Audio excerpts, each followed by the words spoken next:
Shalom saudara-saudara yang dikasihi oleh Tuhan. Hal-hal yang sifatnya tidak kelihatan seringkali menentukan apa yang kelihatan. Yang tidak kelihatan di dalam diri manusia adalah hal-hal yang batinia. Hal-hal yang kelihatan adalah hal-hal yang lahiriah. Kedua hal ini adalah dua hal yang penting. Namun saudara dan saya, kita bersyukur. Hal-hal batinia yang manusia tidak sanggup untuk mengurusnya, atau menatanya, atau menyucikannya, atau melepaskannya daripada kuasa dosa. Tetapi Tuhan di dalam Yesus Kristus, dengan darahnya, Dia membasuh batinia kita, menyucikannya, sehingga hati nurani kita boleh kembali berfungsi, dilengkapi oleh firman Allah untuk mengarahkan hidup kita. Puji Tuhan. Salam jumpa dalam program Tuhan adalah Gembalaku. Saudara, hal umum yang dilakukan manusia itu selalu memperhatikan hal-hal yang terlihat dan tidak terlalu memperhatikan hal-hal yang tidak terlihat. Mungkin, saudara, karena itu juga manusia lebih mengurusi hal-hal yang kelihatan daripada yang tidak kelihatan. Contohnya misalnya, orang lebih menata ruang tamu dengan baik, begitu indah, begitu terang, dibandingkan orang menata gudangnya atau menata kamar kecilnya. Sebab gudang dan kamar kecil mungkin dalam pikiran banyak orang adalah tidak terekspos di hadapan manusia. Demikian juga dengan rumah makan misalnya. Rumah makan mungkin lebih memperhatikan ruang penyajian makanan. Yaitu di mana para pelanggan makan di sana. Tetapi kurang begitu memperhatikan ruang penyiapan makanan. Di mana makanan itu dimasak, di mana piring dicuci. Saudara, intinya manusia lebih mempedulikan apa yang dilihat manusia. Saudara, bagaimanakah hal ini jika dikaitkan dengan kerohanian? Saudara, apakah manusia juga berbuat yang sama? Setidaknya bagaimana dengan saudara? Saudara, mari kita membaca Lukas pasal 11 ayat 37 sampai 54. Ketika Yesus selesai mengajar, seorang Farisi mengundang dia untuk makan di rumahnya. Maka masuklah ia ke rumah itu lalu duduk makan. Orang Farisi itu melihat hal itu dan ia heran. Karena Yesus tidak mencuci tangannya sebelum makan.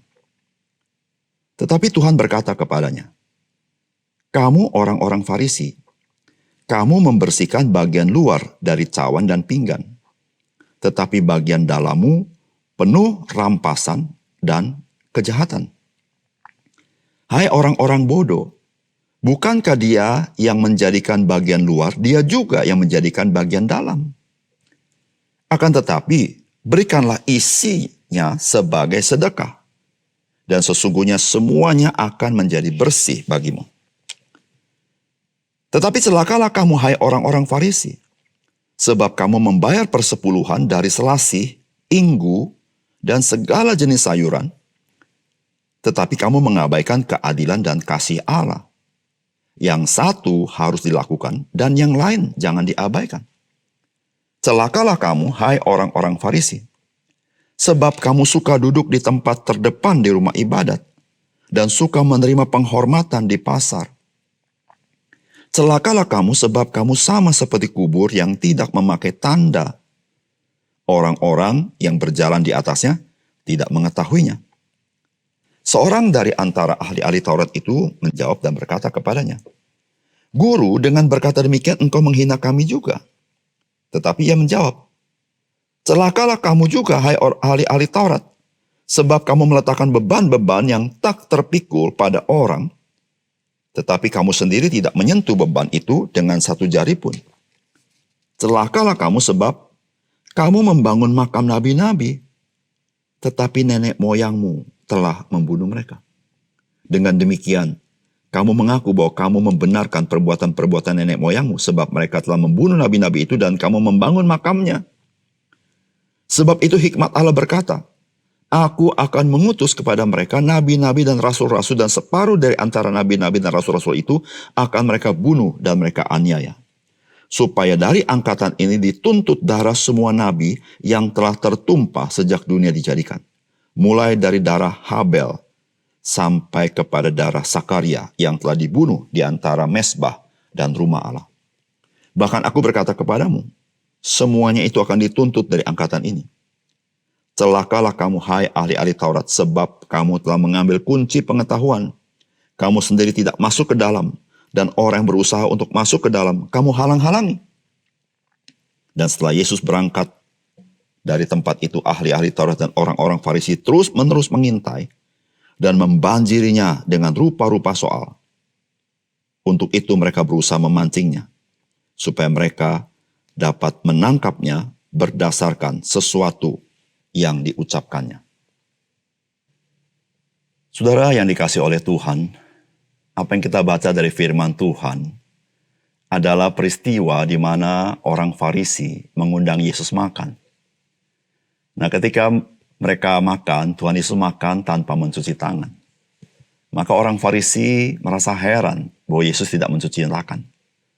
Saudara, memang pemimpin-pemimpin agama daripada orang-orang Yahudi pada zaman itu sangat menekankan hal-hal yang sifatnya lahiriah, yang dapat dilihat oleh mata.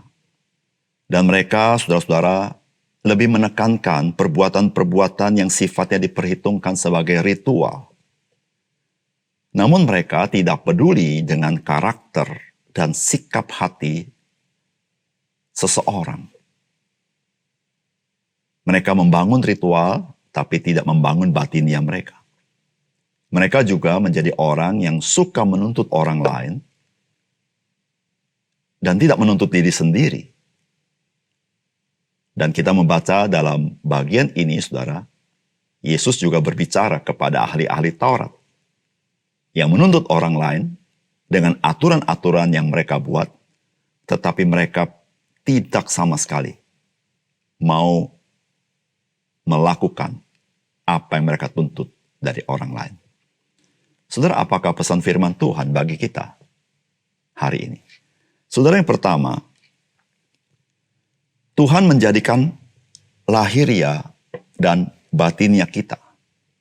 Oleh karena itu, saudara, secara lahiriah dan secara batinnya, kita haruslah menjadi orang yang kudus.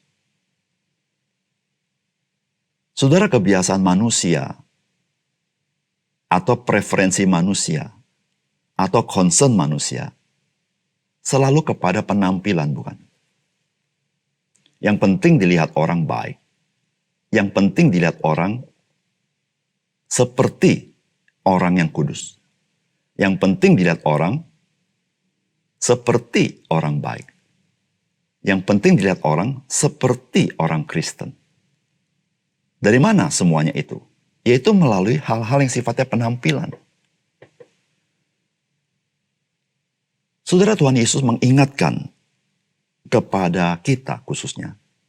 Tuhan berkata begini, hai orang-orang bodoh, bukankah dia yang menjadikan bagian luar, dia juga menjadikan bagian dalam.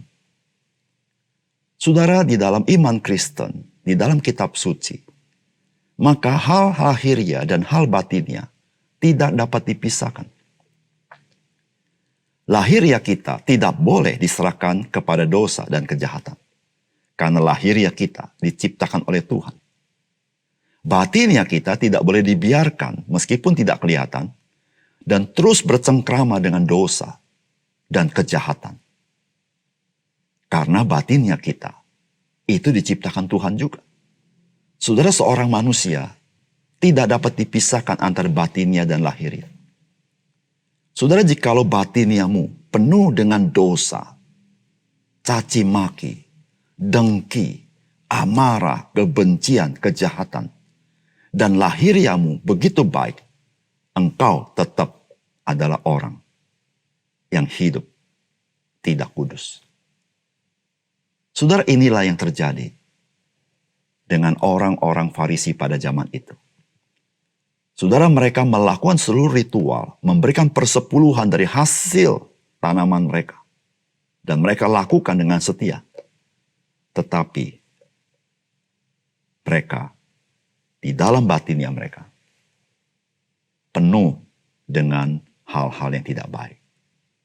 Dan Tuhan mengingatkan mereka bahwa hal-hal lahiriah engkau lakukan, tetapi hal-hal batinnya jangan engkau tinggalkan. Saudara, sebagai orang percaya, mari kita mengintrospeksi diri kita. Apakah kita hanya menjaga hal-hal lahiriah kita saja, supaya kelihatan sebagai orang Kristen? Namun sesungguhnya, di dalam batinnya kita, sungguh-sungguh tidak terawat. Saudara, mari kita merawat batinnya kita. Yaitu dengan cara terbuka kepada firman Allah. Ketika firman Allah menunjuk kepada ruang-ruang dosa yang ada dalam batinmu, mari kita bertobat. Terbuka kepada pekerjaan Roh Kudus yang memberikan kita kekuatan, kemauan meninggalkan dosa kita. Marilah kita hidup, baik batinnya kita, lahiriah kita. Kita melayani Tuhan. Saudara, yang kedua, saudara, firman Tuhan mau mengatakan kepada kita seperti ini, bahwa batinnya kita itu nyata di dalam tindakan lahiriah kita. Saudara, ada orang Kristen yang merasa batinnya dia baik. Dia punya relasi baik dengan Tuhan. Dia adalah seorang yang sangat-sangat religius.